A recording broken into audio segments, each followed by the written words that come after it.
That electricity thing that people describe in movies, it's real. I'll feel it. I told my friend what was happening, like, oh, well, this guy has asked me out. Then she was like, no ways. I had a crush on him. You never say it. I'm like, I promise you, I won't say yes to him. There are days where I didn't want to speak to her, early days of our relationship, or even I didn't want to see her because of the arguments. So he's that person wherever, like, when he's complimenting someone, he really says it in a way whereby if you're a lady, you blush. So he used to do that to other ladies, and I didn't like it. Like, my name is Thulani. And my name is Thelma. We have been together for 9 years, 5 months, right? Yeah. I'm losing count. Very much. And this is how we met.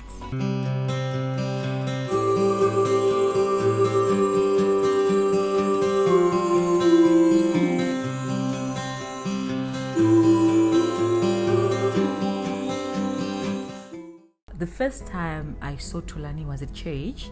So by then I was studying so I'd come back for a holiday. It was my semester break. Then, I see there's a new guy in church. Then my friend, who was my best friend then, was like, yo, did you see there's a new guy in church? I like him. I'm like, hi, I haven't seen him. Then, okay, we started to stalk him. I'm like, okay, it's like he's friends to my brother. So probably I can get his name and all that. So, because I'd seen him talking to my brother. So I went to my brother. I'm like, kid, tell me, who's that guy? The new guy in church. That one is Thulani. Oh, he's a very prayerful brother. I'm like, okay, can you invite him over? Then definitely he came. I remember meeting him. Then I'm like, I introduced myself to you. Okay. Then, I said to try to be in good books with him till we're on talking terms. And I'm like, there's this girl in church. Her name is Rora. She's my best friend. I think you guys would make a nice couple. So on my side, I was trying obviously to make sure that these two, they date. And my friend was having the high hopes because I was actually getting closer to him. And he was more of a brother. And I never thought he could be my boyfriend. So the time he proposed to me, it was the shock of my life. And I was feeling like it was going to be betrayal to my friend. I was also shocked. Yeah, continue. I was also, but to be honest, I was. Yeah, it was a very complicated issue. That actually, it took me days to tell it. It took me days. And he was also a family friend. He was very close to my mom.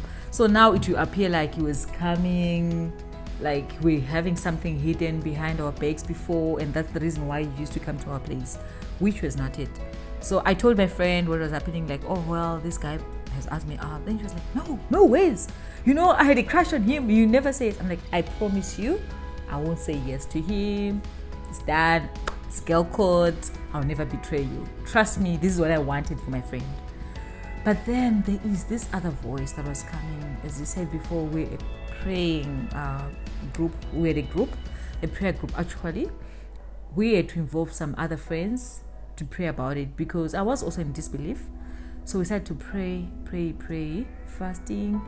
And the same thing started to happen to me. I started to have some flashes, like he would appear in my face.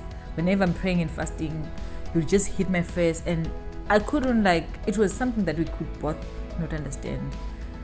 And we ended up giving into it.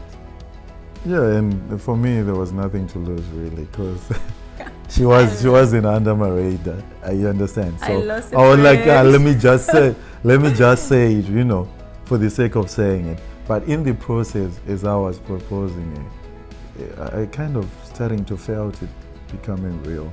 The more questions she asked me, the more desirably that I wanted to go for I it. remember. So before, we always have our experiences. So also for me, because of what teachings that we're getting from church, I was like, okay, I want to find the right man for me. So what I did was, I was like, okay, Lord, I want a man when I ask, he has to give me a definite answer. If I ask him, what do you really love about me?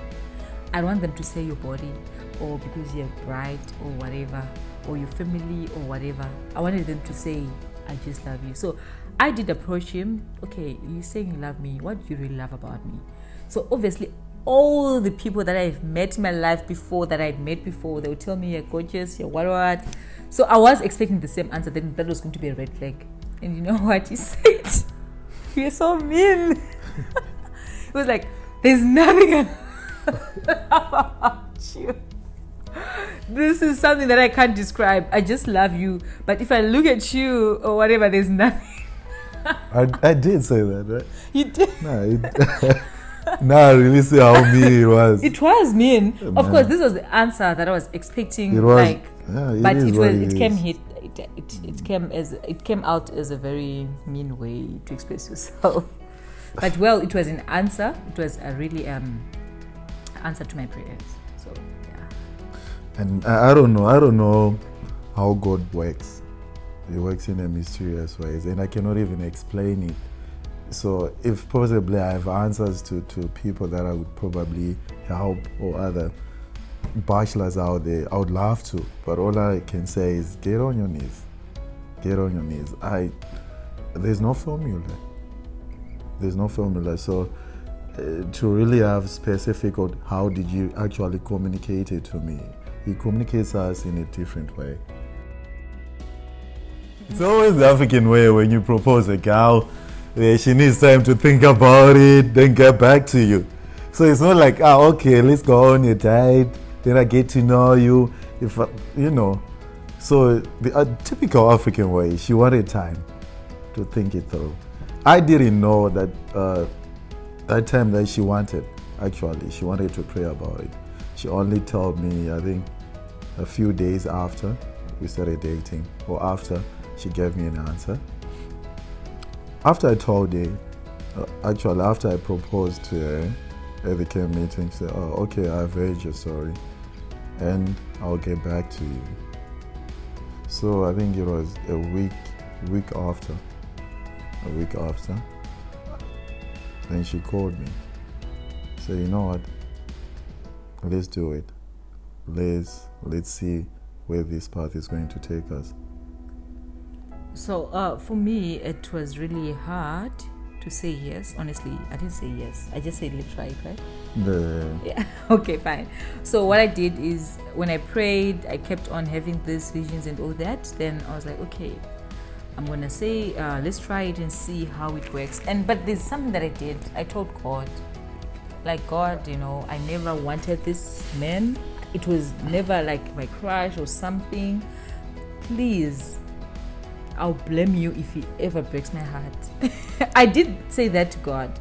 Like, you are my God. If ever this fails, I'll come back to you and blame you, God, because you're the one who has made me to choose this person. It was not flesh, it was spiritual. After we started dating, this is when I realized, wow, this was the best decision I've ever made in my life. The vibe, I remember even him just holding my hands. Guys, that electricity thing that people describe in movies, it's real. I'd feel it. I can't describe the feeling. I remember I went back to school. My semester, I had to go back to school. Every time I'm walking to the lecture room, I just wanted to talk to him. It was overwhelming for me. Like, I was happy. Like, it was the best thing that ever happened to me. And I knew it was the right thing to do. Whenever we were together, we were friends. And our relationship was not physical. We were actually friends. So it was a confirmation that we were meant for each other. It's actually, for us to get where we are right now, it's not a walk in the park. It wasn't easy as she described it, though. Yeah, of course, she is my best friend, right? But for us to get to that level, man, we have different personalities. So when God wants people to have a unionship, he doesn't try, he merges two personalities into one character. So you just have to trust that process. Obviously, she has what she likes. I have my own likes and dislikes as well. So that process of compromising, Yeah, it's a really painful process. At times you feel like you want to quit, but you are seeing the end result. You're seeing a bigger picture which you all want to paint. So during that process, if you all seeing the bigger picture, as we did, and trust the process, there are days where I didn't want to speak to her, early days of our relationship, or even I didn't want to see her because of the arguments, because of the verbal fights we used to have. But it was all for good. It was all for good. It was worth it. Once we had cleared the storm, we became more close and more closer and more closer to each other. So that process really, it made us to be friends. Okay, and so what also made me really believe that we were actually soulmates is that as our journey started to unravel, okay, when love starts, the goosebumps, there's a time whereby they die and reality starts, reality kicks in. You're trying to match two personalities, like you said, and it came to a point whereby, okay, I graduated, then I did something that was really unbelievable. So I told him, like, I want to go abroad and further my studies. And he was, no, babe, you cannot do that. I'm planning to marry you, and I don't want you to go away from the country and all that. Then I'm like, okay, fine. Then I went behind his back, I processed my visa and everything. Then I told him when I booked my flight ticket that I'm leaving. Yeah, it was that bad. Well, but we fought it through, right? I know you wanted to end the relationship. You did such steps, and I had to fight it. So, the relationship, you have to fight for what you love.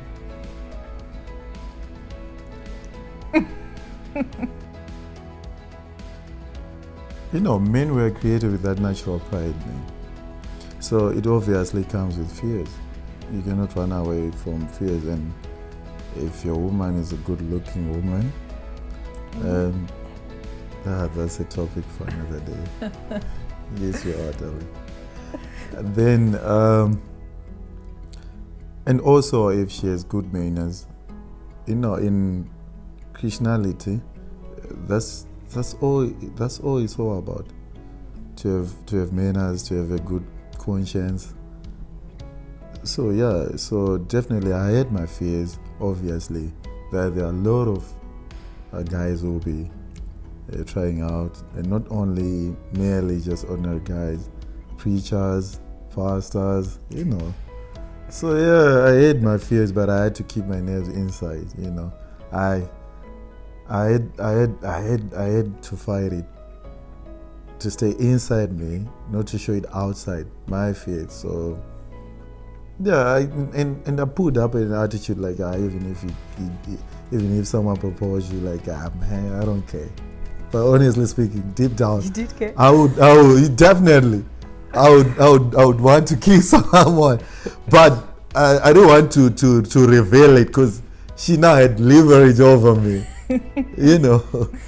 So I wanted to leave that room also. At the same time, man, you actually, you be a secret detective, man, before you know it, man. You're not feeling comfortable if she's working with another man, if she's a group of guys, if she's just, you won't feel comfortable, man.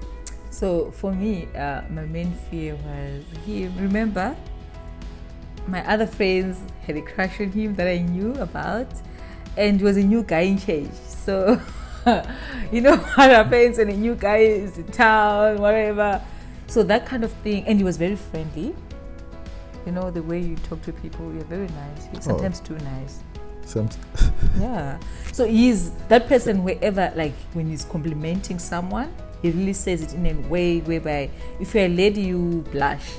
So he used to do that to other ladies, and I didn't like it. Like, this was the fear, like, okay, what if this is the first time I'm hearing this. Yeah, because he used to compliment some other ladies in church, and I wouldn't feel comfortable. That was one of my fears. Then the other fear was when I left the country, we were apart for 2 years. I was, every day was a day of asking myself, who is he with? What if we break up? Remember, he had threatened me that he's going to end it. We should end things when I was leaving the country. But so, the fear of losing the person you love always is. And I think even now, after we're married. Yeah, I think what really helped us to fight it through is constant communication. Obviously, we are now in a long distance relationship, and also in trying to be open to each other as possible as we can, so that probably your partner might have been experiencing the same things that you're experiencing, and how best can we help each other and try to be positive and strong. But it is tough, and yeah, it is tough, man. So yeah, the fear, and also the other thing was our families, were they going to accept us? Like that fear of the unknown. When you say the relationship, there's something that he made me do that I never wanted to do. So to start with it, I never had introduced any man to my mother, never, because she was those strict mothers. So he came to me like, babe, it was just a month after or weeks after we're dating. You have to tell your mom about us. I'm like, no ways, this is gonna happen. But I had a legit reason. You know why you had to tell your mom. She was also my mother. I had that fear that if she finds out on your own, it's betrayal. Because I was, man. So I didn't want that awkward moment. And also the fear of, will his family accept me as I am? And those unknown fears. But we thank the Lord. When I told my mom, she was calm. She said, oh, okay. So that was my first time to tell her about me having a man in my life. And then yeah, it was okay. His family also, his mother actually is my best friend. She's the best mom ever. I have lost my mother. Yeah, I took your mother from you. I did. Yeah, I did.